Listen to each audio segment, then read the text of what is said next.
నమస్తే, welcome to 99 TV. Iran America మధ్య ఒప్పందం కుదురుతుందా కుదరదా? ప్రపంచ దేశాలన్నీ ఊపిరి బిగబట్టి చూస్తున్నాయి. ఇంకే ఉంది, జస్ట్ ఒక సిటం దూరంలో ఉన్నాం, అయిపోయింది, సంతకాలు పెట్టడమే. ఇటు నుంచి పెజెష్కియాన్, అటు నుంచి ఆయన డొనాల్డ్ ట్రంప్ వచ్చేస్తున్నారు, సంతకాలు అయిపోతాయని. బట్ పెద్దగా ఒక 4-5 అంశాలకు మించి స్టేల్మేట్ లేదు, మిగిలినవన్నీ ఓకే అని. ఆ 4-5 అంశాలు ముఖ్యం. యురేనియం వ్యవహారం ఒకటి ఉంది, స్ట్రైట్ ఆఫ్ హార్మూజ్ ఉంది, అది ఓపెన్ చేయడానికి కావాల్సిన ఈ ఆంక్షలు ఉన్నాయి, దానికి ఉన్న లెక్కలు ఉన్నాయి. మరో పక్క ఇజ్రాయెల్ ఉంది. ఇజ్రాయెల్ డిక్లేర్ చేసింది, బెంజమిన్ నెతన్యాహు, రావు గారు మమ్మల్ని ఇన్వాల్వ్ చేయకండి, మాకు ఇరాన్కి ఉండే వ్యవహారం వేరు, మేము ఇద్దరం తేల్చుకుంటాం, మేము ఈ డీల్లోకి మేము రాము. నిజంగా ఈ డీల్ కుదురుతుందా కుదరదా, లేకపోతే ట్రంప్ మరో గేమ్ ప్లానా, ఏమన్నా డాడ్జ్ చేయడానికి చేస్తున్న ప్రయత్నాలు? ఈ అంశాలన్నింటికి సంబంధించి సమగ్ర విశ్లేషణ అందించడానికి మనతో ఉన్నారు geopolitical affairs expert, senior journalist Suresh Kochetla గారు. సురేష్ గారు నమస్తే. నమస్తే వాసన్ గారు. చిన్నప్పుడు పిల్లలు పుస్తకాలు ఇట్లా పేజీలు తిరిగేస్తూ బొమ్మ వస్తుందా రాదా అని ఆడుకునేవాళ్ళు. ఆ పేజీ తిప్పితే బొమ్మ వస్తుందని. ఇప్పుడు అలాగే ఉంది పరిస్థితి. డీల్ కుదురుతుందా లేదా అని పేజీ తిప్పితే డెఫినెట్గా కుదురుతుంది, అక్కడేమో ఉండదు, వైట్ పేపర్ ఉంటుంది. స్టేల్మేట్ కంటిన్యూ అవుతున్నట్టే అనిపిస్తుంది నాకైతే. అవుతుంది, ఎందుకంటే ఈ డీల్ కుదరదు. దీనికి కావాల్సిన ఏం చెప్తారు మెయిన్ పాయింట్స్, దాంట్లోనే ఒక అగ్రిమెంట్ లేదు. ఇరాన్ ఏమంటున్నారంటే, మేము మా న్యూక్లియర్ ప్లాన్ని వెనక్కి తీసుకోము, ఎవరికి హ్యాండ్ ఓవర్ చేయము. అమెరికా ఏమంటున్నారు, అదే మాకు కావాలంటున్నారు. మాకు మీ న్యూక్లియర్ అసెట్స్ అంతా నాకు ఇచ్చేసేయండి, మాకు అప్పగి ఇచ్చేసేయండి, లేకుంటే మేము వచ్చి తీసుకుంటాం. ఇంకొక వైపు ఇది అమెరికా చెప్తున్నప్పుడు ఇరాన్ ఏమంటున్నారంటే, స్ట్రెయిట్ ఆఫ్ హార్మూజ్ మాది, స్ట్రెయిట్ ఆఫ్ హార్మూజ్ మా చేతిలోనే ఉంటుంది. అమెరికా అంటున్నారు కాదు, స్ట్రెయిట్ ఆఫ్ హార్మూజ్ని ఓపెన్ ఉంచాలి. ఇంత పెద్ద డిఫరెన్స్ ఉన్నప్పుడు మీరు ఏం ఒప్పందం చేస్తారు, ఏం డీల్ చేస్తారు? దగ్గర వస్తే ఏదైనా మాట్లాడవచ్చు కదా. ఇంత దూరం ఉంది గ్యాప్. ఈ పరిస్థితుల్లో అసీం మునీర్ ఒక గేమ్ ఆడుతున్నారు పాకిస్తాన్ వైపు నుంచి. అంటే నేను అన్నీ చేపిస్తున్నాను, ఇంటర్నేషనల్ లెవెల్లో మాట్లాడుతున్నాను. కానీ ఇరాన్ ఏం చేస్తున్నారంటే, ఇంగ్లీష్లో అంటారు they playing for the time, అంతే. వాళ్ళ టైం వాడుకొని వాళ్ళ డిఫెన్స్ మిసైల్స్ కానివ్వండి, వాళ్ళ ఆర్మీ పొజిషన్స్ కానివ్వండి, వాళ్ళ రెవల్యూషనరీ గార్డ్స్ కానివ్వండి, ఈవెన్ స్ట్రెయిట్ ఆఫ్ హార్మూజ్లో ఉన్న మస్కిటో బోట్స్ కానీ, ఇదంతా వాళ్ళు సర్దుకుంటున్నారు. They are getting it revamped. ఇది ఏ ఆర్గనైజేషన్ అయినా చేస్తారు. మన దగ్గర రాజశేఖర్ రెడ్డి గారు ఒక టైంలో నక్సలైట్స్ని పిలిపించి మాట్లాడిపించారు. చేసిన పెద్ద తప్పు తర్వాత తెలిసింది. వాళ్ళ టైం వాడుకున్నారు, వాళ్ళ ఆయుధాల పొజిషన్స్ మూవ్ చేసుకున్నారు, వాళ్ళ దళాల్ని మూవ్ చేసుకున్నారు, వాళ్ళ కమాండర్స్ని మూవ్ అన్నీ చేసుకున్నారు వాళ్ళ టైంలో. తర్వాత టాక్స్ ఫెయిల్ అయింది, వీళ్ళందరూ అడవికి వెళ్ళిపోయారు, మళ్ళీ మొదలైంది. ఇది ఇరాన్ చేస్తున్నారు. ఇరాన్ వాళ్ళ దగ్గర ఉన్న మిసైల్ ఫార్మేషన్, మిసైల్ లాంచెస్ అన్నీ రెడీ చేసి పెట్టుకున్నారు. ఎందుకంటే ఇప్పుడు సీజ్ ఫైర్ ఉంది, మీరు బాంబ్ చేయలేరు, మీకు కనిపిస్తే కూడా మీరు చేయలేరు శాటిలైట్లో. ఇది యుఎస్ పరిస్థితి. ఇది ఉన్నప్పుడు ప్రెసిడెంట్ ట్రంప్ మీరు చెప్పినట్లు మొన్న ఒక స్టేట్మెంట్ ఇచ్చారు, అయిపోయింది, సంతకం పెట్టేస్తున్నాం. ఇంత ఈజీ కాదు ఇది. ఫస్ట్ ఆఫ్ ఆల్ ఏం సంతకం పెడతారు, దేని మీద? ఇరాన్ దగ్గర ఉన్న 2 ట్రంప్ కార్డులు, ట్రంప్ మీద ఆడడానికి 2 ట్రంప్ కార్డులు ఇరాన్ దగ్గర. ఒకటి స్ట్రెయిట్ ఆఫ్ హార్మూజ్, ఒకటి న్యూక్లియర్ వెపన్స్ ఒకటి. ఇది 2 ఇరాన్ ఇవ్వరు. అది ఇచ్చేస్తే మళ్ళీ వాళ్ళ దగ్గర ఏమి ఉండదు. 2 మినహా 200 అంశాలు ఒప్పుకుంటుంది. చిన్నది అక్కడెక్కడ ఒప్పుకుంటారు. మిసైల్ ప్రాజెక్ట్స్, మిసైల్ మీరు ఆపండి, సరే మిసైల్ ప్రొడక్షన్ ఆపేస్తాం. వాళ్ళ దగ్గర అది ఒక కాటేజ్ ఇండస్ట్రీ, ప్రతి గల్లీలో తయారవుతుంది, డ్రోన్లు కానివ్వండి, మిసైల్. అట్లాంటి పరిస్థితులు ఆపేస్తే ఎవరు చెక్ చేస్తారు? ఎవరు లేరు. ఇప్పుడు యుఎస్కున్న అన్నిటికంటే పెద్ద ఇష్యూ ఏంటంటే, వాళ్ళ వైపు నుంచి మాట్లాడుతున్న మనిషి క్రెడిబిలిటీ మీద ఉంటుంది, అసీం మునీర్. ఈ అసీం మునీర్దే ప్రాబ్లం ఏంటంటే, ఒకటి, మీకు పవర్ ఉంటే మీరు కమాండ్ చేయొచ్చు. ఇప్పుడు రష్యా కానీ చైనా కానీ ఈ ప్లేస్లో కూర్చొని ఉంటే వాళ్ళు మాట్లాడితే ఒక శాంక్టిటీ ఉండేది. వాళ్ళు మాట్లాడితే వింటారు. ఇరాన్ వీటితో ఫుట్బాల్ ఆడుకుంటున్నారు. ఒక కాగితం ఇస్తారు, ఆయన కాగితం అక్కడ తీసుకెళ్తారు, మళ్ళీ కాగితం తీసుకొస్తారు, మళ్ళీ కాగితం పంపి, ఇదే తమాషా నడుస్తుంది. మొత్తం లోకం సఫర్ అవుతుంది, కంప్లీట్గా సఫర్ అవుతున్నారు. మీకు తెలిసిందే, మన దేశం కూడా పెట్రోల్ కానీ డీజిల్ రేట్లు డైలీ పెరుగుతుంది కూడా. ఎందుకంటే లేకుంటే నష్టాలు వెళ్ళిపోతుంది ఆయిల్ కంపెనీలు. వాళ్ళకి ఇంటర్నేషనల్ మార్కెట్ నుంచి తీసుకురావాల్సిన ఆయిల్కి వాళ్ళ డబ్బులు ఉండవు వాళ్ళ దగ్గర. ఇది వాళ్ళ పరిస్థితి. సో ఇది క్లోజ్ చేద్దామంటే మేము మాట్లాడుతున్నాం, అయిపోయింది, ఒప్పందం అయింది, very close to the deal. అప్పుడు అమెరికాలో ఉన్న రిపబ్లికన్స్ అంటే ట్రంప్ వాళ్ళ ఓన్ పార్టీ వాళ్ళు కూడా ఇప్పుడు ట్రంప్ వ్యతిరేకంగా తిరుగుతున్నారు. దానికి కారణాలు ఉన్నాయి. ట్రంప్ మొన్న అన్నారు, నేను ఇది వీళ్ళతో మాట్లాడాను, ఖత్తర్, సౌదీ అరేబియా, అన్ని రీజనల్ లీడర్స్తో మాట్లాడాను, ఈవెన్ అసీం మునీర్తో మాట్లాడాను, అన్నీ అయిపోయింది, వాళ్ళందరూ ఇరాన్ని కన్విన్స్ చేసేసారు అని. ఏం కన్విన్స్ చేయలేదు. ఇన్ఫ్యాక్ట్ సౌదీ అరేబియా మాట్లాడలే లేదు. సౌదీ అరేబియా హజ్ సీజన్లో బిజీ ఉన్నారు. వాళ్ళకి ఏంటంటే ఈ హజ్ నడిమిట్లో ఎవడన్నా వచ్చి బాంబు వేస్తే అంతే సంగతి, మొత్తం కంప్లీట్గా మటాష్ అయిపోతుంది. వాళ్ళ ఎయిర్లైన్స్ ఆగిపోతుంది, వాళ్ళ క్రౌడ్ అక్కడ వచ్చిన మిలియన్స్, లక్షల మంది వచ్చిన ఆ లక్షల మంది అక్కడ ట్రాప్ అయిపోతారు. దానికోసం సౌదీ అరేబియా చెప్పారు మొన్న, ట్రంప్ నేను లాంచ్ చేయబోతున్నట్టు ఇప్పుడు వద్దు, కొన్ని రోజులు ఆగండి ఆయన. ట్రంప్ దాన్ని మార్చేశాడు, ట్విస్ట్ చేశాడు. సౌదీ అరేబియా చెప్పారు వాళ్ళు ఇరాన్తో మాట్లాడుతున్నారు. ఇరాన్తో ఎవ్వరు మాట్లాడలేదు. ఖత్తర్ లేరు, ఖత్తర్ కొంచెం యాక్టివిటీ ఉంది కానీ ఒమాన్ ఎక్కువ మాట్లాడతారు ఇరాన్తో ఇప్పుడు. కానీ ఇప్పుడు ఎవ్వరు మాట్లాడి యూజ్ లేదు, అందరికి తెలిసిపోయింది. వాళ్ళ పొజిషన్స్లో వాళ్ళు ఎక్కడున్నారు అక్కడే ఉన్నారు. యూఎస్ ఏమో ఇది అంటున్నారు, వాళ్ళేమో ఇది అంటున్నారు. దీని నడిమిట్లో ఇజ్రాయెల్, ఈ యుద్ధం మన అందరికీ తెలుసు, మొదలైంది ఇజ్రాయెలే. ఇజ్రాయెల్కి కొన్ని నిబంధనలు ఉన్నాయి, వాళ్ళు చేయాల్సినవి, వాళ్ళకి కొన్ని పనులు ఉన్నాయి. ఏంటి? ఒకటి, 1, ఇరాన్ దగ్గర న్యూక్లియర్ వెపన్స్ ఉండకూడదు. వాళ్ళు వాడితే ఫస్ట్ ఇజ్రాయెల్ మీద వాడతారు. రెండవది, ఇరాన్ దగ్గర మిసైల్స్ ఉండకూడదు, long range, short range, drones. మూడవది, ఇరాన్ హెజ్బుల్లా, హూతీల్, హమాస్ని సపోర్ట్ చేయకూడదు, వాళ్ళ దగ్గర ఉన్న మొత్తం ఆయుధాలు పంపించడం అంతా బంద్ చేయాలి, టోటల్ సపోర్ట్ క్లోజ్ చేయాలి. నాలుగవది, ఇరాన్లో డెమోక్రసీ తీసుకురావాలి. అది మనకు తెలుసు, అది రాదు. అక్కడున్న దాట్ మీన్స్ అక్కడున్న రెవల్యూషనరీ గార్డ్స్ కానీ అక్కడున్న పొలిటికల్ ఎస్టాబ్లిష్మెంట్ వీళ్ళు మారిపోవాలి, అది జరగదు. మళ్ళీ దాని తర్వాత చిన్న చిన్న ఇష్యూస్ చాలా ఉన్నాయి.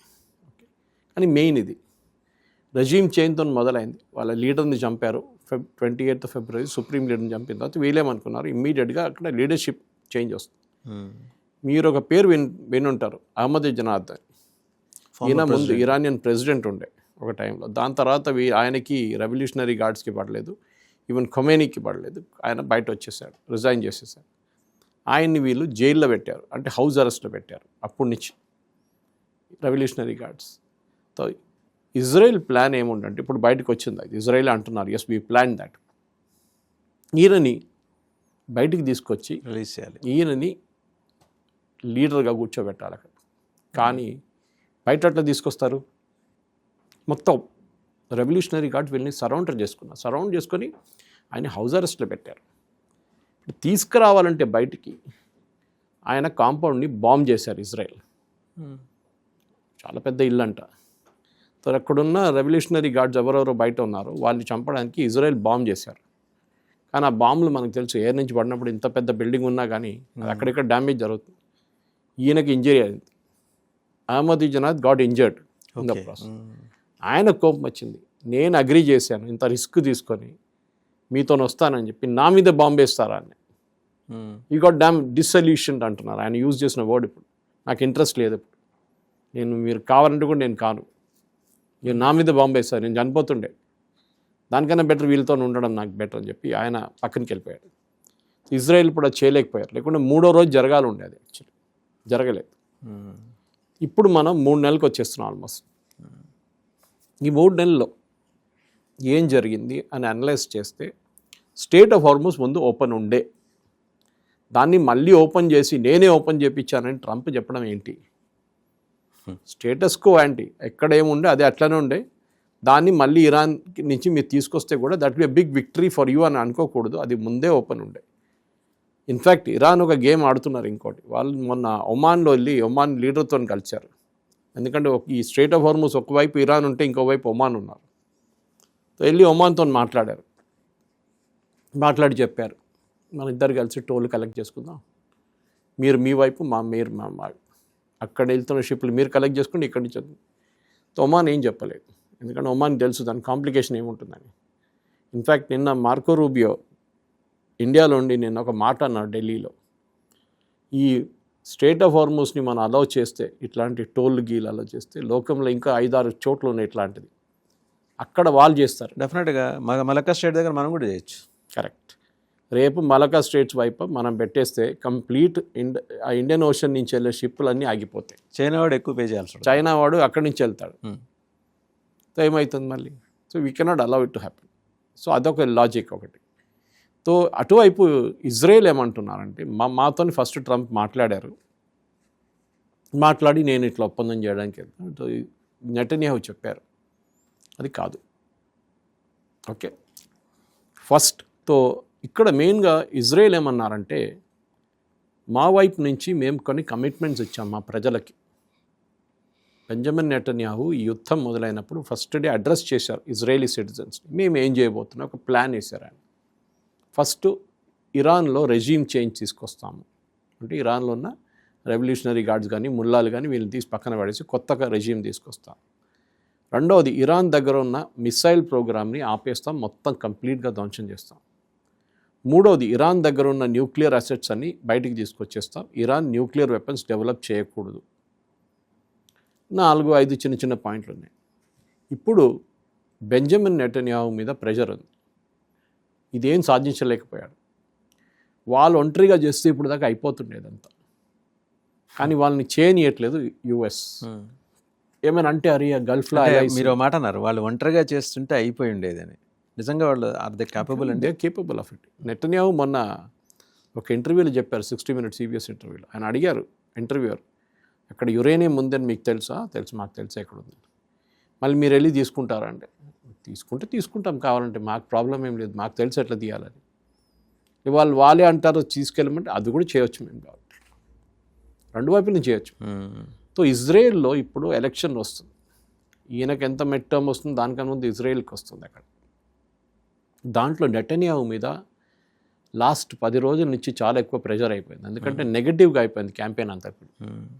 ఇజ్రాయలీ ఆపోజిషన్ పార్టీస్ ఏమంటున్నారంటే, మీరు మీ వైపు నుంచి మీరు ఇచ్చిన వాగ్దానాల్ని ఒక్క వాగ్దానం కూడా మీరు చేయలేకపోయారు, కంప్లీట్ చేయలేకపోయారు. అక్కడెక్కడ ఆగిపోయింది. బాంబింగ్ చేశారు, రెజ్యూమ్ చేంజ్ రాలేదు. మిసైల్ ప్రొడక్షన్ కొట్టారు, కానీ ఇప్పుడు కూడా మిసైల్స్ ఉంది. యురేనియం గురించి అసలు మాట్లాడలేదు. మీరు ఎప్పుడు బాంబ్ చేశారు లాస్ట్ జూలైలో, మొత్తం అయిపోయిందన్నారు, ఇప్పుడు కూడా వాళ్ళ దగ్గర ఉందంటున్నారు. ఏం చేయలేకపోతున్నారు. మీరు ఈ నెక్స్ట్ ఎలక్షన్ మిమ్మల్ని ఎందుకు ఓట్ వేయాలని చెప్పి అక్కడ ఉన్న ఆపోజిషన్ పార్టీస్ గొడవ చేస్తున్నారు ఇజ్రాయెల్లో. ఇప్పుడు నెటన్యాహుని సెకండ్ కాల్ ట్రంప్ నిన్న చేశారు. ట్రంప్కి అర్థమైపోయింది నెటన్యాహు మీద ఇంత ప్రెషర్ ఉన్నప్పుడు ఆయన అడగకుండానే కొట్టేస్తారు ఇరాన్ వెళ్ళి. ఓకే, ఈ సీజన్లో, హజ్ సీజన్లో, అది కూడా ఇజ్రాయెల్కి అదేం లేదు, హజ్ ఉందా లేదా అని చూడరు, వాళ్ళు కొట్టేస్తారు అంతే. సో ట్రంప్ సెకండ్ టైం మాట్లాడినప్పుడు చాలా క్లియర్గా నెటన్యాహు చెప్పారంట ఆయనకి, అండ్ ఇజ్రాయలీ ఛానల్స్లో ఉన్నాయి ఇదంతా, దట్ ఇజ్రాయెల్లో నా మీద చాలా ప్రెషర్ ఉంది, నేనేం చేయలేకపోతున్నాను, నేను బాంబింగ్ చేయాల్సిందే, నేను లెబనాన్లో అయితే చేస్తున్నాను, మీరు అక్కడ వెళ్ళి మళ్ళీ లెబనాన్ డీల్ పెట్టకండి, ఆల్రెడీ మీరు ఒక సీజ్ ఫైర్ అనౌన్స్ చేశారు, మీకు ఏ అధికారం లేదు ఆ సీజ్ ఫైర్ అనౌన్స్ చేయడానికి, ఇది మా వైపు ఉంది, మీరు ఇరాన్ని ప్లేస్ చేయడానికి సీజ్ ఫైర్ అన్నారు. లెబనాన్ విషయంలో అమెరికా ఏం మాట్లాడుతుంది? సో మేము కొడుతున్నాం, డైలీ వారిని కొడుతున్నాం, డైలీ బాంబ్ చేస్తున్నాం, వాళ్ళు మా మీద కూడా బాంబ్ చేస్తున్నారు. సో మేము అది చూసుకుంటాం, నాకు తెలుసు ఎట్లా హ్యాండిల్ చేయాలని. కానీ మీరు ఇట్లా హ్యాండిల్ చేయడానికి మమ్మల్ని ఇవ్వట్లేదు, ఎందుకంటే వీరు స్పాన్సర్ చేస్తుంది వాడిని కొట్టట్లేదు, మీరు భయపడుతున్నారు. టెక్నికలీ ఎస్, అమెరికా ఇరాన్ని భయపడుతున్నారు, ఎందుకంటే ఏం లేదు, అమెరికా చాలా మటుకు వాళ్ళు జరిగిన నష్టాల గురించి వాళ్ళు క్లియర్గా డీటెయిల్స్ ఇవ్వట్లేదు. యుఎస్ కాంగ్రెస్లో వాళ్ళ కాంగ్రెస్ మ్యాన్ కానీ సెనేటర్స్ కానీ చాలా అడిగినప్పుడు కూడా ఎన్ని నష్టాలన్నీ, ఎన్ని ఎయిర్క్రాఫ్ట్లు పోయినా, ఎన్ని బేస్లు కొట్టాయంటే డీటెయిల్స్ ఇవ్వట్లేదు, సీక్రసీ గురించి పెట్టుకుంటున్నారు. కానీ చాలా పెద్ద నష్టాలు జరిగిందంట. అంటే ఇరాన్ అక్కడిక్కడ కొట్టడం మొదలు పెట్టారు చూడండి, బహ్రెయిన్ కానీ, కువైత్ కానీ, సౌదీ కానీ, యుఏఈ కానీ, ఒమాన్, ప్రతి దేశంలో కొట్టారు వాళ్ళు, ఈవెన్ ఇరాక్లో. డ్యామేజ్ చాలా జరిగింది అమెరికాకి. ఇప్పుడు అమెరికా అటాక్ దానికోసం చేయట్లేదు అంటున్నారు, దే ఆర్ స్కేర్డ్, ఎందుకంటే ఉన్న అసెట్స్ కూడా పోతుంది మాదని. సరే మీరు ఎయిర్క్రాఫ్ట్ క్యారియర్ పెట్టుకోవచ్చు సీలో, కానీ ఎన్ని రోజులు వాళ్ళు దాంట్లో ఉంటారు, వాళ్ళకి బోర్ కొడుతుంది. They are army soldiers, they are naval officers, వాళ్ళకి కాన్స్టెంట్గా యాక్షన్ ఉండాలి, లేకుంటే వాళ్ళు నిద్రపోతారు, మళ్ళీ లేజీ అయిపోతారు, వాళ్ళ ఫిట్నెస్ పోతుంది. స్పెషల్ ఫోర్సెస్ తెచ్చుకున్నారు, స్పెషల్ ఫోర్సెస్ 24 గంటల్లో డిస్పోజ్ చేయాలి మీరు వాళ్ళని, చేయకుండా 2 వారాలు 3 వారాలు పెట్టుకున్నారు. వాళ్ళు ఏం చేస్తారు? కర్గ్ ఐలాండ్ క్యాప్చర్ చేయండి, then that would be enough. చేయరు. పొద్దున ఒక మాట ట్వీట్ చేస్తాడు, సాయంత్రం కాక ఇంకో ట్వీట్ చేస్తాడు. ట్రూత్ సోషల్ ఏదేదో పోస్ట్ చేస్తుంటాయి. జెరాల్డ్ ఆర్ఫోర్డ్ని అటు ఇటు తిప్పేస్తున్నాడు. ఏం మాట్లాడలేదు. జెరాల్డ్ ఫోర్డ్ తిరిగి వెళ్ళిపోయిందంట అక్కడ. ఇట్ ఇస్ గాన్ బ్యాక్ అంటున్నా, తెలియదు మనకి. ఆల్రెడీ అమెరికాలో చేరుకుందని వాళ్ళ వీడియోస్ అని చూపించారు మనం. కానీ ఇక్కడ ప్రాబ్లం ఏంటంటే నెటన్యాహు ఇప్పుడు చాలా ప్రెషర్లో ఉన్నారు. ప్రెసిడెంట్ ట్రంప్కి కూడా చాలా మటుకు ప్రెషర్ రిపబ్లికన్స్ వైపు నుంచి వస్తుంది. రిపబ్లికన్స్ ఏమంటున్నారు? ప్రెసిడెంట్ ఒబామా 2015లో 2 సంవత్సరాలు నెగోషియేట్ చేసిన ఒక ఒప్పందం ఉంది, JCPOA యాక్ట్ అని చెప్పి. దాంట్లో ఇరాన్ చాలా క్లియర్గా చెప్పారు, మేము మా యురేనియం మీకు అప్పగిస్తున్నాం. అప్పుడు యురేనియం అంత పెద్ద క్వాంటిటీ లేకుండే, మిగతా అది మా దగ్గర పెట్టుకుంటాం, కొంచెం మా పీస్ఫుల్ పర్పసెస్, మా యురేనియం ప్లాంట్ నడిపిన అది మీరు వచ్చి సూపర్వైజ్ చేసుకోవచ్చు, మీరు చెక్ చేసుకోవచ్చు. మీరంటే IAEA, international atomic energy agency, వాళ్ళు వచ్చి అది కాకుండా CCTV పెట్టవచ్చు, అన్నీ చేయవచ్చు. They can see what you're doing. మంచి ఒప్పందం ఉండే అది. ఆ ఒప్పందం ప్రకారం ఇరాన్ 15 సంవత్సరాల దాకా ఏం చేయరని చెప్పారు అప్పుడు. ఓకే, అప్పుడు 2026లో మీరు మళ్ళీ రీనెగోషియేషన్ మొదలవుతుండే యాక్చువల్లీ. కానీ మీరు దాన్ని చేయనీయలేదు. ఫస్ట్ 10 సంవత్సరాలు అన్నారు. సో 10 సంవత్సరాలు ఇప్పుడు అయిపోయింది 2025కి. రీనెగోషియేషన్ ఉండే ఇంకో 10 years కోసం. కానీ ట్రంప్ 2018లోనే దాన్ని తీసి పడేశాడు. మేము అసలు దీన్ని అంగీకరించామని చెప్పేసి. ఆరోపణ ఏంటంటే ప్రెసిడెంట్ ఒబామా మిలియన్స్ ఇచ్చారు, ప్లేన్లో మిలియన్స్ క్యాష్ తీసుకెళ్ళి ఇరాన్కి ఇచ్చారు. అమెరికన్ ట్యాక్స్ పేయర్ డబ్బులు అన్నారు. అమెరికన్ ట్యాక్స్ పేయర్ డబ్బులు కాదు, ఇరాన్ డబ్బులు అది. ఇరాన్ ఇంత అగ్రీ చేశారని చెప్పి ఇంత డబ్బులు ఇస్తారు. ఇప్పుడు ట్రంప్ అదే అంటున్నారు. అప్పుడు రిపబ్లికన్స్ అడిగారు, మళ్ళీ మీరు ఏ దాంతో వెళ్తారు, with what face will you go to the citizens? మీరు ఒబామా డీల్ గురించి ఇంత పెద్ద ఇష్యూ చేశారు, మీరు దానికన్నా ఎక్కువ డబ్బులు ఇవ్వబోతున్నారని ఇప్పుడు ఒక వినబడది మాకు, నిజమేనా అని అడిగారు. కరెక్ట్, సమ్ $2.1 billion ఇవ్వబోతున్నాం. ఒబామా మిలియన్స్ ఇస్తేనే ఇంత పెద్ద గొడవ చేసింది. నేను 2.1 million ఎందుకు? వాళ్ళు అగ్రీ చేశారు. ఏం అగ్రీ చేశారు? ఏం చేయలేదు. MOU సైన్ చేయబోతున్నారు అన్నారు. Not even deal. ఈయన డీల్ అని మాట్లాడతారు చూడండి. ఓకే, MOU సైన్ చేయబోతున్నారు అంతే. తో ఇప్పుడున్న పరిస్థితుల్లో it is a total confusion. President ట్రంప్కి అర్థం కావట్లేదు ఇది ఎట్లా ఎండ్ చేయాలని ఆయనకు అర్థం కావట్లేదు. ఇరాన్ కూడా చాలా బాగా తెలుసు ఈ గేమ్ ఎట్లా ఆడుతున్నారు వాళ్ళని. వాళ్ళ వైపు నుంచి కూడా వాళ్ళకి తెలుసు వీళ్ళు ఏం అగ్రీ చేయట్లేదు. ఆయన పొద్దున ఒక మాట అంటాడు, సాయంత్రం ఇంకో మాట అంటాడు. సో మేము కూడా అట్లనే ఆయనతో ఆడుకుంటాం. దీన్ని అడ్మిట్లో ఫుట్బాల్ ప్లేయర్లు ఉన్నారు పాకిస్తానీ వాళ్ళు, వాళ్ళతో ఆడుకుంటున్నారు వీళ్ళు. ఇప్పుడు చూడండి, ప్రెసిడెంట్ ట్రంప్కి లాస్ట్లో we'll get really angry and he'll do something. అదే జరగబోతుంది. నిన్న అన్నారు పొద్దున నేను అయిపోయింది సంతకం పెట్టేస్తాను, సాయంత్రం కాగానే మారిపోయింది పాట. మేము చెప్పాము మా నెగోషియేటర్స్కి, మీరు ఎంత టైం కావాలంటే అంత టైం తీసుకోండి. ఎక్కడ ఎంత లోకమంతా సఫర్ అవుతున్నారా? ఆయిల్ ప్రైసెస్ చూడండి, మీ దగ్గరే చూడండి, $6 అయిపోయినాయి. ఇప్పుడు మీకు మిడ్ టర్మ్ పోల్స్ వస్తుంది, మీ పార్టీ వాళ్ళు టెన్షన్లో ఉన్నారు. మీరు అంత టైం ఉంది నా దగ్గర, ఎక్కడ టైం ఉంది?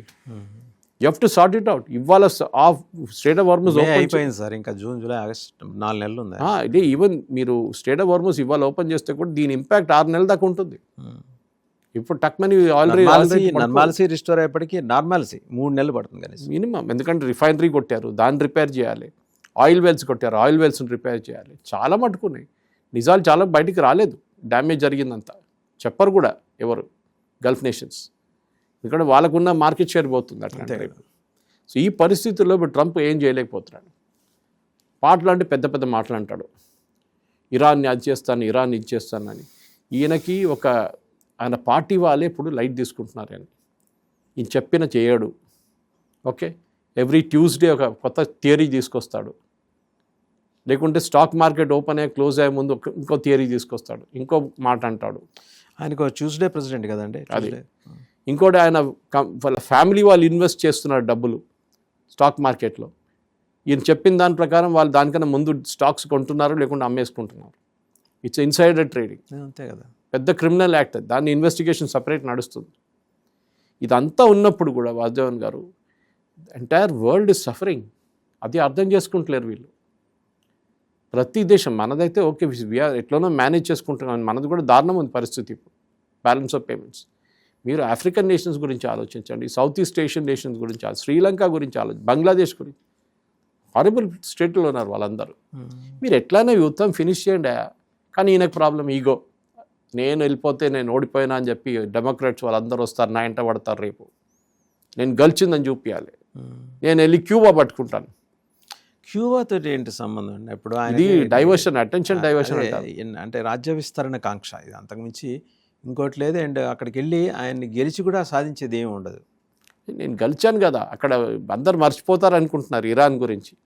నేను క్యూబా గెలిచాను చూడండి. వెనకటికి మర్చిపోవడం, ఇప్పుడైతే ఆ పరిస్థితి లేదు. ఏమనంటే ఏమంటాడు, ఏ అమెరికన్ ప్రెసిడెంట్ చేయనిది నేను చేస్తున్నాను. ఏం చేశారు? ఉన్న స్ట్రైట్ ఆఫ్ హార్మస్ని బంద్ చేయించారు. రైట్.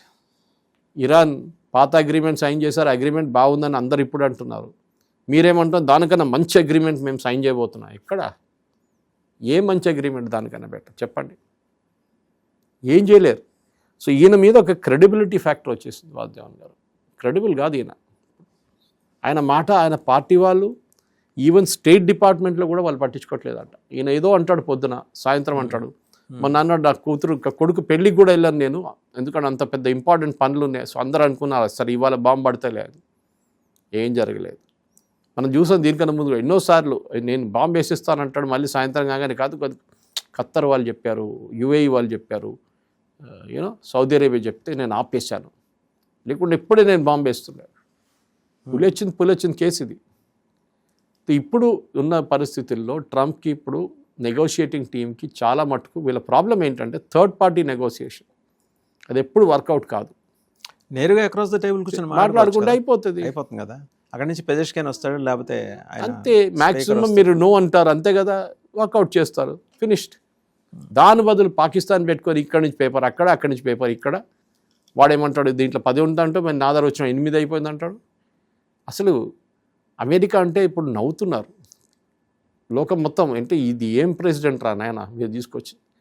మిడ్ టర్మ్ పోల్స్ ఓడిపోయారు అనుకోండి Republican, which they will lose. ఈయన రేపటి నుంచి ఒక బిల్లు కూడా పాస్ చేయలేరు, అన్నీ ఆపేస్తారు డెమోక్రాట్స్. అది జరగబోతుంది. And that means he will become a lame duck president. అంటే నెక్స్ట్ 2 years ఏం చేయలేడు, అది కుర్చీలో కూర్చోవాల్సిందే. ఇట్లాంటి ట్రూత్ సోషల్లో పోస్ట్ చేసుకుంటూ వెళ్ళిపోవాలి, కానీ ఏం సిగ్నిఫికెంట్గా ఏం చేయలేడు. ఆయనకు ఒకటే ఏముందంటే నాసిస్ట్ అంటాం మన ఇంగ్లీష్లో, నేను అంతే, మిగతా అందరు యూజ్లెస్. ఓకే, అమెరికాలో ఇప్పుడు దాకా వచ్చిన అందరు ప్రెసిడెంట్స్ యూజ్లెస్. మనం కూడా అన్నాడు, ఎవరు చేయలేదు, ఏం చేస్తున్నాను చూడండి. క్యూబా ఇన్ని సంవత్సరాల నుంచి ఇట్లా పడి ఉంది ప్రాబ్లం, నేను ఇప్పుడు సార్ట్అవుట్ ఈ నేను అని చెప్పుకున్న మాట ఆపితే ప్రెసిడెంట్ ట్రంప్ బాగుపడతాడు. కానీ చేయడు, ఎందుకంటే he is a person like that. ఆయనకి సెంటర్ ఆఫ్ అటెన్షన్ ఉండాలి, ఆయన్ని అందరు చూస్తూనే ఉండాలి. మొన్న ఒక స్లష్ ఫండ్ ఒకటి తీసుకొచ్చింది $1.2 billion. ఓకే, వెపనైజేషన్ అంటారు దాన్ని. అంటే ముందు ఈయన ఎలక్షన్ ఓడిపోయింది 2024-25 ఆ టైంలో, 2021లో ఓడిపోయిన ఎలక్షన్. ఓడిపోయినప్పుడు మీకు గుర్తుంటుంది, క్యాపిటల్ అంటే వాళ్ళ మెయిన్ బిల్డింగ్ వాషింగ్టన్లో, దాని మీద దాడి చేశారు ట్రంప్ వాళ్ళ సపోర్టర్స్. ఓడిపోయినప్పుడు ఏం చేశాడు, బిల్డింగ్ని అటాక్ చేశాడు, కొన్ని పార్షన్స్ తగలబెట్టారు, మొత్తం గుండాయిజం అంత జరిగింది. ఆ రోజు పోలీస్ ఆఫీసర్స్ని కొట్టారు, పోలీసు వాళ్ళు చాలామంది అరెస్ట్ చేశారు. ఆ రోజు పోలీసు వాళ్ళని కొట్టి ఆ బిల్డింగ్ మొత్తం డ్యామేజ్ చేసిన దానికి ఎవరెవరి మీద కేసు నడిచిందో వాళ్ళకి డబ్బులు ఇస్తున్నారు. ఓకే, ఇంకొంకి దే ఆర్ ఆల్ లైక్ మన ట్రంప్ సపోర్టర్స్. మన మమతా బెనర్జీ లాగానే ట్రంప్ సపోర్టర్స్ వాళ్ళందరూ. వాళ్ళకంటారు, నువ్వు పోలీసుని కొట్టినావా, చచ్చి కొట్టినావా, నువ్వు జైలు వేసిన వేసినాడు, ఓకే హియర్ నువ్వు తీసుకో ఒక $1 million నీకు, ఎందుకు పోలీసుని కొట్టావని చెప్పేసి. అమెరికన్ ప్రజలు అడుగుతున్నారు, ఇదేంటిది? రేపు దొంగ కూడా వచ్చి అంటాడు నన్ను కొట్టిండి పోలీసు అంటే మళ్ళీ వాడికి డబ్బులు ఇస్తారా మీరు? ఇది మీ సపోర్టర్స్ అని చెప్పి మీరు చేస్తున్నారు. కేసులు విత్డ్రా చేసుకున్నారు మీరు వాళ్ళ మీద. అమెరికాలో క్లెమెన్సీ ఉంది ఒకటి, ప్రెసిడెంట్ క్యాన్ క్షమాభిక్ష ఇచ్చొచ్చు. మన దగ్గర కూడా ఉంది, కానీ చాలా పెద్ద ప్రాసెస్ అది. ఓకే, అది క్యాబినెట్ నుంచి వెళ్ళాల్సింది, అప్రూవల్, దెన్ హోమ్ మినిస్ట్రీ, దాని తర్వాత ప్రెసిడెంట్ ఆఫ్ ఇండియా చెక్ చేసి అప్రూవ్ చేస్తారు. అక్కడ కాదు, అక్కడ ఆయన సొంతంగా పెట్టేస్తే అయిపోతుంది. ఎంత పెద్ద క్రైమ్ చేసినా కానీ యూఆర్. ఇప్పుడు ఈ మధ్య ఇవన్నీ చేసుకుంటూ వస్తున్నాయి. ఈవెన్ అది ప్రతి అమెరికన్ ప్రెసిడెంట్ చేస్తారు. యాక్చువల్లీ ట్రంప్ని ఒకరిని తప్పు పట్టలేదు. వాళ్ళ సిస్టమ్ ఎట్లా ఉంది, ఎందుకంటే వాళ్ళ దగ్గర జడ్జెస్ కూడా వాళ్ళే అపాయింట్ చేస్తారు. ఏ అమెరికన్ ప్రెసిడెంట్ వచ్చినా వాళ్ళ జడ్జెస్ని అపాయింట్ చేస్తారు, వాళ్ళు వీళ్ళకి కావాల్సిన జడ్జ్మెంట్ ఇస్తారు. మన దగ్గర అట్లా జరిగితే అంతే, ఇక్కడ కొలీజియం సిస్టమ్ పెట్టుకొని వాళ్ళే నడిపించుకుంటారు సుప్రీంకోర్టు జడ్జి. కానీ అక్కడ అది కాదు, పొలిటికల్ అపాయింట్మెంట్స్ కదా. అందుకనే ఆయన జడ్జిలు నోటికి వచ్చినట్టు మాట్లాడుతున్నాడు. అది. సో ఇప్పుడు ఇప్పుడున్న పరిస్థితుల్లో వాసుదేవన్ గారు ఇట్ ఈస్ చాలా డెలికేట్ పొజిషన్లో ఉన్నాం. ఎందుకంటే ఒకటి, వరల్డ్ ఎకానమీ మొత్తం డిస్ట్రాయ్ అయిపోయింది కంప్లీట్గా ప్రతి దేశంలో. స్ట్రెయిట్ ఆఫ్ హార్మూజ్ ఓపెన్ చేయడం నంబర్ 1 ప్రయారిటీ. ఎస్, ఎవరు డిస్ప్యూట్ చేయట్లేదు, కానీ చేయండి. మీ దగ్గర I got the biggest navy in the world, Iranian navy మొత్తం సముద్రం కింద ఉంది. మళ్ళీ ఏం చేస్తున్నారు? వెళ్ళి ఓపెన్ చేయండి స్ట్రెయిట్ ఆఫ్ హార్మూజ్ని. వాడు మ్యాక్స్ ఏం చేస్తాడు, షిప్పుల మీద చిన్న చిన్న బోట్లు తీసుకొచ్చి అటాక్ చేస్తారు. మీద హెలికాప్టర్ అన్నీ ఉన్నాయి కదా, మీరు అటాక్ చేయండి చిన్న చిన్న బోట్స్, అయిపోతుంది. వాళ్ళు పారిపోతారు. లేదు, చేయరు, భయపడుతున్నారు. ఇన్ఫ్యాక్ట్ డెమోక్రాట్స్ ఏమంటున్నారంటే, ఈయన ఇంకా యుద్ధం మొదలు పెడితే మేము మళ్ళీ వార్ పవర్స్ యాక్ట్ తీసుకొస్తాం, మళ్ళీ యుద్ధాన్ని ఆపేస్తాం మేము. ఇప్పుడు నేను అదే చెప్తాను, సొల్యూషన్ ఏంటి? ఒకటి, కొత్త యుద్ధం స్టార్ట్ చేయాలంటే ఇంకో పేరు కావాలి మీకు. ఆల్రెడీ ఒక పేరు పెట్టుకున్నారు ఆయన, స్లెడ్జ్ హ్యామర్ అని చెప్పి. దానికి కూడా ఏం కాలేదు. ఆపరేషన్ ఫ్రీడమ్, బోట్లని షిప్స్లని బయటకు తీసుకొస్తా ఉన్నా. వితిన్ 12 hours విత్డ్రా చేసుకున్నాను. ఎందుకు? పాకిస్తాన్ వాడు చెప్పిందంటే నేను మాట్లాడుతున్నా ఇలాంటి. ఏం మాట్లాడింది? ఏం కాలేదు. ఒక వారం 2 వారాలు అట్లా పోయినాయి, వేస్ట్.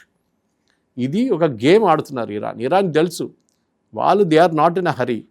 వాళ్ళ inflation 70%. They are procuring their weaponry and shifting. Weaponry అంతా చేస్తున్నారు, కానీ వాళ్ళ దగ్గర తినడానికి తిండి లేదు. వాళ్ళ ప్రజలు ఇప్పుడు ఫుడ్ ఇన్ఫ్లేషన్ వచ్చేసింది కదా. ఫుడ్ ఇన్ఫ్లేషన్ 120% ఇవాళ. 120% ఇన్ఫ్లేషన్. మన దగ్గర 2-3% అయితేనే అమ్మో బాబు అని కొట్టు. వాళ్ళకి ఈవెన్ అంటే వెజిటబుల్స్కి అయితే ఇబ్బంది లేదు వాళ్ళకి, ఎందుకంటే రిచ్ నేషన్. అంటే కానీ ఎక్కడి నుంచి వస్తుంది? మీకు రావాలి కదా. షిప్స్ అన్ని ఆపేశారు. పాకిస్తాన్ వైపు నుంచి వస్తుంది కొంచెం, అంతే. తుర్క్మెనిస్తాన్ సైడ్ నుంచి వస్తుంది. కానీ ఎంత?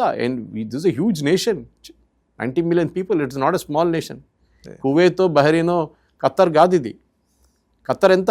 150 kilometers లెంగ్త్ అండ్ 50 kilometers మన హైదరాబాద్ కూడా లేదంత. 4 లక్షల పాపులేషన్.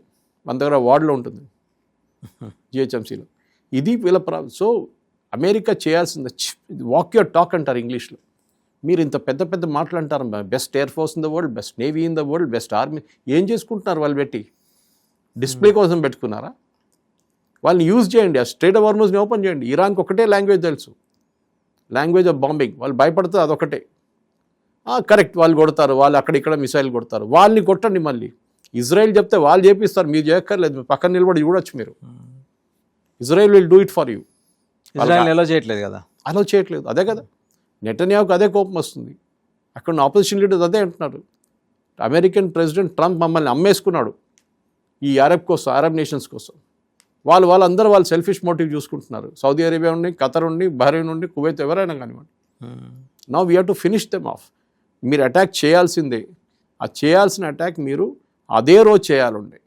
ఏ రోజు? 4వ రోజు, 5వ రోజు చేయాలండి. మీరు ఇరాన్కి ఒక ఆపర్చునిటీ ఇచ్చారు, అప్పుడు వాళ్ళు స్ట్రెయిట్ ఆఫ్ హార్మూజ్ క్లోజ్ చేశారు. ఇప్పుడు వాళ్ళ దగ్గర 2 weapons ఉన్నాయి మెయిన్గా. 2 ట్రంప్ కార్డులు నేను చెప్పాను చూడండి. ఒకటి స్ట్రెయిట్ ఆఫ్ హార్మూజ్, ఒకటి న్యూక్లియర్ వెపన్స్. రెండింటితో ఆడుకుంటున్నారు అమెరికాతో. ప్రెసిడెంట్ ట్రంప్ ఆయన ప్రాబ్లం ఏంటంటే, ఈ ముందు ట్వీట్ మొదలు చేస్తే, ట్వీట్ బంద్ చేస్తే చాలా బాగుంటుంది.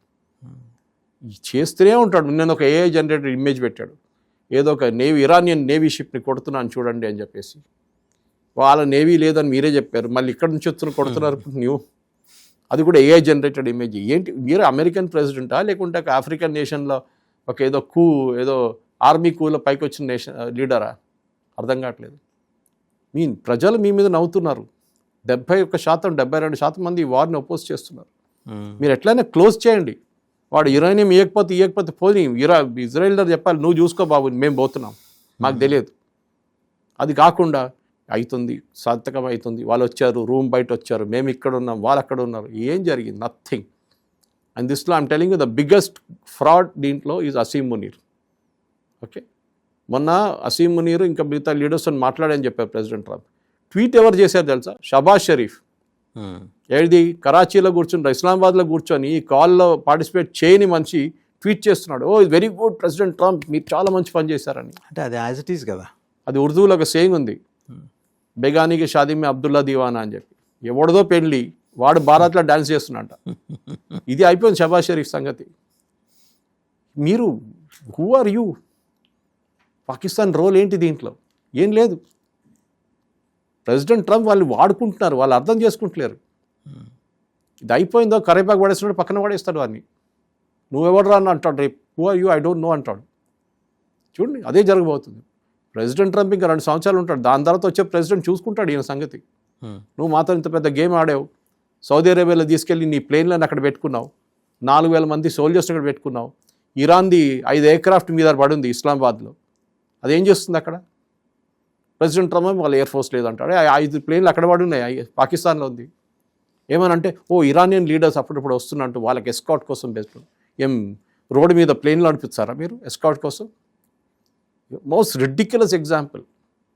అండ్ ఇట్లాంటి క్యారెక్టర్ అసీమ్ మునీర్ లాంటి వాళ్ళు ఐఎస్ఐ చీఫ్గా ఉన్నప్పుడు వాళ్ళు ఇరానియన్ రెవల్యూషనరీ గార్డ్స్ చాలా క్లోజ్ రిలేషన్షిప్ డెవలప్ చేసుకున్నారు. అప్పుడున్న కాసిం సులేమానీ క్లోజ్ ఫ్రెండ్ ఉండే, యుఎస్ చంపిన రెవల్యూషనరీ గార్డ్ చీఫ్ ఫస్ట్ టర్మ్లో, ప్రెసిడెంట్ ట్రంప్ ఫస్ట్ టర్మ్లో క్లోజ్ ఫ్రెండ్ అసీమ్ మునీర్. అట్లాంటి మనిషిని మీరు వాడుకుంటున్నారు. పెహల్గామ్లో టెర్రరిస్ట్ అటాక్ చేపించిన మనిషి అసీమ్ మునీర్, వాడు జైల్లో ఉండాలి, వాడిని మీరు వాడుకుంటున్నారు. Simple example. ఎందుకు సార్ మొన్న హంసా ఫ్యూనరల్కి most wanted terrorist across the globe అందరూ అటెండ్ అయ్యారు, అదే విజువల్స్ వచ్చినాయి, వాళ్ళకి షెల్టర్ ఇచ్చావు నువ్వు. మీరు రేపు ఒసామా బిన్ లాడెన్ చనిపోలేదు అనుకోండి, ఇంకా ఉన్నాడు అనుకోండి, 9/11 అటాక్ జరిగింది, మీరు రేపు ఒసామా బిన్ లాడెన్ని పీస్ టాక్స్లో వాడుకుంటారా? ఇంకొకరితో కొట్లాడ జరిగితే ఇది అట్లా అయిపోయింది. ఇది రిడిక్యులస్. మనం చెప్తున్నాం అరే వాడు టెర్రరిస్ట్ నెంబర్ 1, వాడు కాదు వాడు పీస్ టాక్స్, వాడికి peace Nobel peace prize given Z plus security వాళ్ళకి అక్కడ అదంతా ఉంది. పోనీయండి, వాట్ డెడ్ దమ్ డూ వాట్ దే వాంట్, కొట్టి జావనండి వీళ్ళు, మనకు చాలా పక్కన కూర్చొని చప్పట్లు కొడతాం మనం. అదే జరగబోతుంది ఫైనలీ. వీళ్ళకి ఏంటంటే ఒకటి వాళ్ళ రిలీజియన్ వాళ్ళకి చాలా ఇంపార్టెంట్. వీడు షియా, వాడు సున్నీ, ప్రాబ్లం లేదు అప్పుడు కూడా. Because end of the day దీని నుంచి ఏమైనా వస్తే, డబ్బులు వస్తే మాకు ఏదైనా 10 పైసలు ఇస్తాడని చెప్పి అసీమ్ మునీర్ కూర్చున్నాడు, షబాజ్ షరీఫ్ పక్కన కూర్చున్నాడు చెప్ప తీసుకొని. ఇది వీళ్ళ సంగతి. సో ఐ థింక్ ప్రెసిడెంట్ ట్రంప్ని వీళ్ళందరూ కలిసి they making a fool of him అంతే. మార్కో రూబియో నిన్న పెద్ద మాట్లాడినాడు ఇక్కడ వచ్చి, అయిపోయింది సంతకం అయిపోయింది, మేము పెన్ తీసుకున్నాం, పెన్ ఇట్లా రెడీ పెట్టుకున్నాం, సంతకం ఎక్కడ పేపర్ తీసుకోరా అని చెప్పారు. ఎవరు కేర్ చేశారు sir Marco Rubio? Nothing happened, nobody, zero. అదే నాకు మళ్ళీ వాసుదేవన్ గారు, ఇది ఎప్పటి నుంచో రిపీట్ అవుతుంది. మీరు చూడండి, ఇది February 20th తర్వాత March 3rd, March 5th, March 11th, ప్రతి 2-3 రోజులకు ఒకసారి మేము ఒప్పందం చేయబోతున్నాం, నేను బాంబింగ్ చేయబోతున్నాను, లేదు నేను విత్డ్రా చేస్తున్నాను, సీజ్ ఫైర్ పెడుతున్నాను. Credibility is gone to zero president ట్రంప్ది. అదే జరుగుతుంది. Right, thank you Suresh garu, thank you very much. So ఇదండి, అంటే ఈ కథకి ముగింపు లేదు. పలకాల్సిన వాడు పలకడు ట్రంప్. రోజుకో కొత్త క్యారెక్టర్ని తీసుకొస్తాడు, మధ్యలో సపోర్టింగ్ క్యారెక్టర్స్. మనకి సినిమా 3 గంటలు నడవాలంటే కామెడీ ట్రాక్ కావాలి, కామెడీ ట్రాక్ కోసం 2 కమెడియన్స్ కావాలి. ఒకళ్ళు మునీర్, ఇంకొకళ్ళు షహబాజ్ షరీఫ్. వాళ్ళిద్దరిని తీసుకొచ్చి తైతక్కలాట నడిపిస్తాడు. ఇప్పుడు ఏంటి కొత్తగా, ఇంకేముంది, డీల్ అయిపోవస్తుంది, ఇంత మహా అయితే ఇంకో 10 minutes 15 minutesలో మేము సంతకాలు పెట్టబోతున్నాను. ఏ డీలు, ఎవరు సంతకాలు పెట్టబోతున్నారు, దాంట్లో కంటెంట్ ఏంటి అని. ఆ 2-3 మినహా మేము అన్నిటికీ ఒప్పేసుకున్నాం. ఆ 2-3 కీలకం. ఒకటి యురేనియం, ఒకటి న్యూక్లియర్ వెపన్స్కి సంబంధించి, రెండోది మరి స్ట్రైట్ ఆఫ్ హార్మోజ్ ఓపెన్ చేసుకోవాలంటే వాళ్ళు పెట్టిన ఈ బలగాల ఉపసంహరణ మిగిలిన దేశాల్లో కానీ, లేకపోతే ఇజ్రాయెల్ని ఒప్పించడం కానీ. ఇజ్రాయెల్ ఒప్పుకోదు. ఇజ్రాయెల్కి మనుగడ సమస్య. వాళ్ళు యుద్ధం చేయకపోతే ఇజ్రాయెల్ రేపు ఉండదు. సో ఇజ్రాయెల్ ఒప్పుకోవట్లా, ఇజ్రాయెల్ని కన్విన్స్ చేయలేకపోతున్నాడు. ఒక ప్రపంచ దేశాల మధ్య ఏమో తన మ్యాజిక్ షో నడపాలని చూస్తున్నాడు. క్రెడిబిలిటీ, ఇందాక సురేష్ కొచ్చట్ల గారు చెప్పినట్టు క్రెడిబిలిటీ పోయింది. ఇదివరకు ఎవరైనా అమెరికా నుంచి మంత్రులు వచ్చినా, అదే వాళ్ళు సెక్రటరీస్ ఆఫ్ స్టేట్ అంటారు, వాళ్ళు వచ్చినా ప్రాధాన్యం ఉండేది. ఆయన వచ్చాడు మార్కో రూబియో, కలకత్తా వచ్చినవాడు రామకృష్ణ మిషన్కి వెళ్తాడు, లేకపోతే శాంతినికేతన్కి వెళ్ళి రవీంద్రనాథ్ ఠాగూర్ గురించి స్మరించుకుంటాడు, లేకపోతే నేతాజీ సుభాష్ చంద్రబోస్ ఇంటికి వెళ్తాడు. వెళ్ళిపోయి క్వశ్చనబుల్ ఇంటిగ్రిటీ ఉన్న మిషనరీస్ ఆఫ్ చారిటీకి వెళ్ళి అక్కడ నన్స్తో మాట్లాడొచ్చాడు. ఆ నన్స్ ఏం చేశారు, వెళ్ళి తర్వాత మమతా బెనర్జీని కలిశారు. ఏంటి ఇదంతా, దేని గురించి ఆయన వచ్చాడు అక్కడ కలకత్తా? అసలు నువ్వు అనేవాడు ఒకడు వచ్చావు, మొహం మీద చెప్పాడు మన జయశంకర్ గారు ఢిల్లీలో, మీకు అమెరికా ఎలా గ్రేటో మాకు ఇండియా అలా గ్రేట్ అని. ఇవి చాలు అమెరికా ప్రతిష్ట ఎలా మసగబారింది, పలచబడుతోంది అని చెప్పడానికి. ట్రంప్ తన ప్రతిష్టని ఇంకొకళ్ళు దిగజార్చడానికి అంగీకరించట్లా, తనకు తానుగా తన ప్రతిష్టను దిగజార్చుకుంటున్నాడు. ఈ శాంతి ఒప్పందం నీ కోసం కాదు, ప్రపంచ దేశాల కోసం కుదరాలి. ఆ దిశగా ట్రంప్లు అడుగులు వేయాలని చెప్పేసి ప్రపంచ దేశాలు కోరుతున్నాయి.